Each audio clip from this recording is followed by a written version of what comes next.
Wagoneer? It's not a Wagoneer.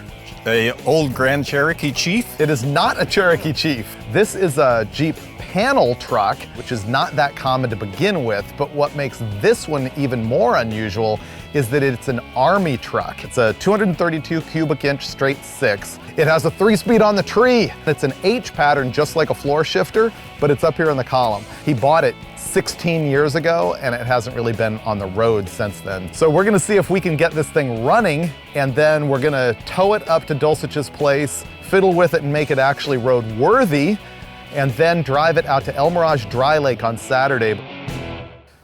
It might have deteriorated a little bit since the photos you sent me. It's mint. There's the gas tank. Wow. Have you smelled it yet? No, but... Yeah, you're not gonna use that gas. Are you sure? Don't bet on it. There's rat poop. You like rat poop. There's a lot of it.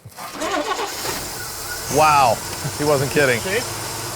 Wow, this thing's a cream puff. Wow, the whole electrical system's completely mint. I thought this thing was gonna be a challenge. Yeah.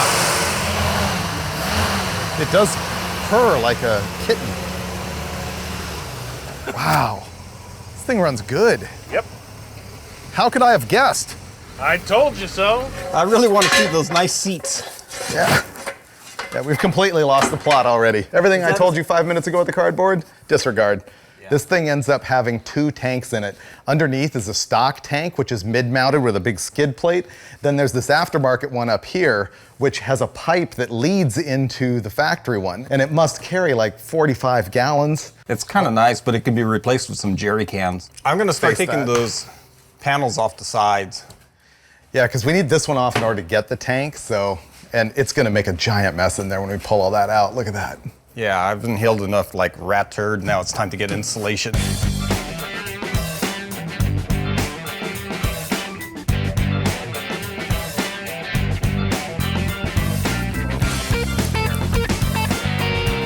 I'm gonna want to put something like that back in, I think. You know, but it is a pretty good insulator. Asbestos? You see where this is going, right? It's like we drove in a perfectly good vehicle. Now all we're doing is taking it apart. There we go. Oh, I saw that. That was ugly. Oh, my lips taste bad. Cross that off the list. Okay, while Dulcich is completely fiddling around, I'm restoring the complete electrical system. I fixed the license plate. Do you know how to press the dimmer switch button? Yeah. Okay, I'm gonna need you to do that. I got power at this one. Now hit the dimmer switch. Is it this lever on the steering column? No. We're literally trying to get out of here in 45 minutes because it's like gonna be noon then. And El Mirage is 2.5 hours from here in a normal vehicle, not counting the fact that this thing's probably only gonna go 50 miles an hour because of the rear end ratio. I have to be at El Mirage because the way it works there is that if you want to race, you have to volunteer. And so it's my turn to volunteer. And if I don't, my club loses all of its points for this meet if I don't show up.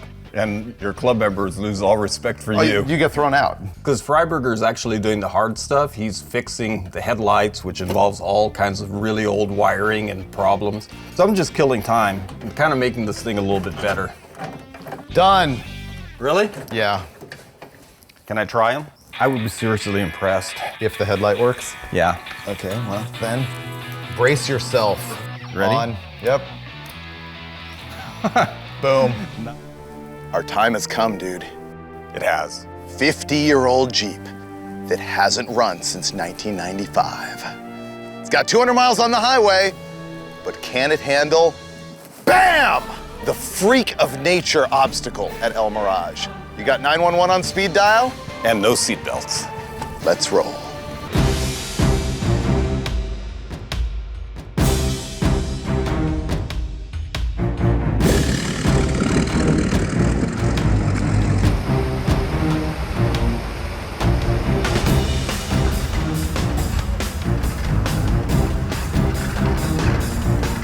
I mean, the Army wouldn't have purchased this vehicle if it couldn't do this, right? Oh yeah, now we're talking. Oh, look at the rust falling in my lap. Yeah. Oh, this thing's owning it.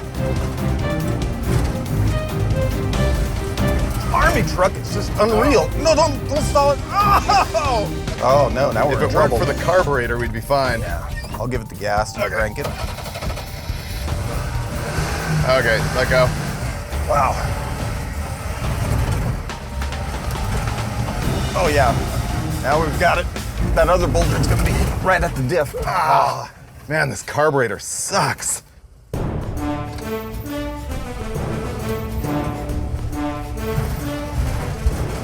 Yeah! There we go. Got it! You're owning it!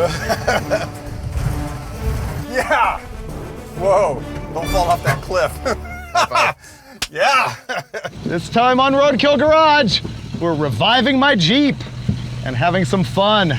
The question is, will it actually climb this? It's a 104-inch wheelbase version of the CJ7. I've started building it, I don't know, in the late 90s or something like that, and it went through a bunch of different shops as well as myself doing things to it. It's got Dana 60s in both ends with 717 axle gears and air lockers. The engine is just like a stock, gutless GM Goodwrench 350, but it's got an NV 4500 5-speed manual transmission, Atlas transfer case, and the whole under the side of the frame has been fabricated to accommodate that stuff with the transfer case rotated and tucked up into the floorboard and a fabricated floor so that the whole underside of the frame is flat for ground clearance. It's semi-functional right now, but it just needs a lot of tinkering. Like, the front leaf springs are flat. Look how it's sitting right on the bump stop, like literally on the bump stop. Man. So it needs springs, and I don't think I've changed the oil literally since we built the thing. Dude, you've had this thing like 15 years. I know. No, I literally don't think I've ever changed the oil. Oh yeah. And I know this is absurd. I actually would like to paint it. Last night, I've made the firm decision, after all of that chatter, we're not gonna paint this thing. All I really needed out of the paint job was motivation, and I got that with the sanding. It looks green again. I'm gonna still have Dulcich paint the top because it's really bad. I'm gonna tinker with the engine and figure out why it's running so horribly. This thing has run flawlessly the whole time I've had it. It's like the one thing that never went wrong. Oh, I gotta change the oil. The oil is same oil since like 1999. I believe it, yeah. The tops on these things are fiberglass, and it looks bad, plus I don't want it to dry out anymore, which is why I want to paint it. There you go. Wow, that comes off easy. Yep, it's quick release.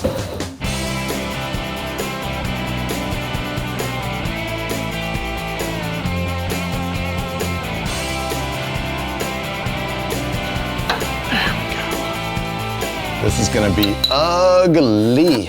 And I bet you there's only about 2 quarts in it on top of that. Black gold, swimming pools, movie stars. How come I have to pee? I'm gonna go mix the paint while you're fooling around with the masking. How did that happen? He keeps talking me into the sweaty jobs. Normally you'd probably want to use a paint booth, but mud is, is the Roadkill Garage solution.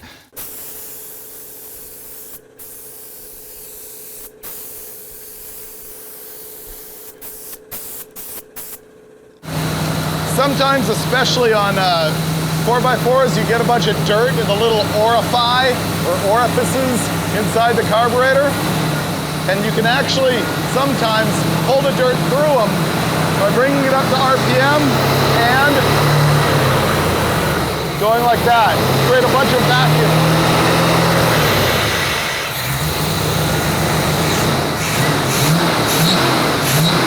Freiburger's got to adjust the air pressure to exactly the right PSI, and once that's set to perfection, this thing will just nimbly crawl right up that gully. Okay, how's that rock looking? It's looking pretty good. You're going to be over the top of it with the front tire here, and you're going to be on your rock slider, high centered. Wow. Is it climbing it? Don't let it go under the Jeep. No, it's climbed it. Yeah. Okay.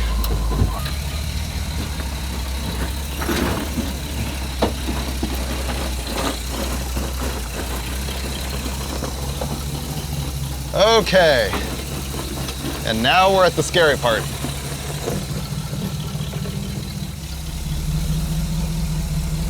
think I'm going to hold on to my seat for this one. You're a little off the peak as you progress. You're gonna start rolling over it here pretty soon. The video crew wants to get home. Those guys whine and moan. You never see it on camera. They're always just ruining the plot line. No, we're fine. Yeah.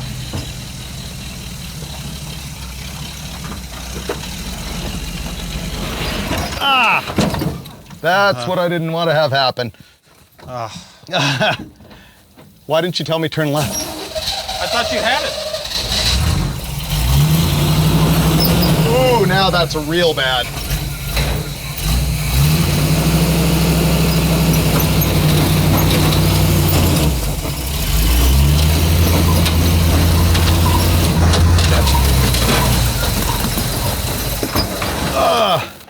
Okay, there went my quarter panel. Don't kill yourself, dude.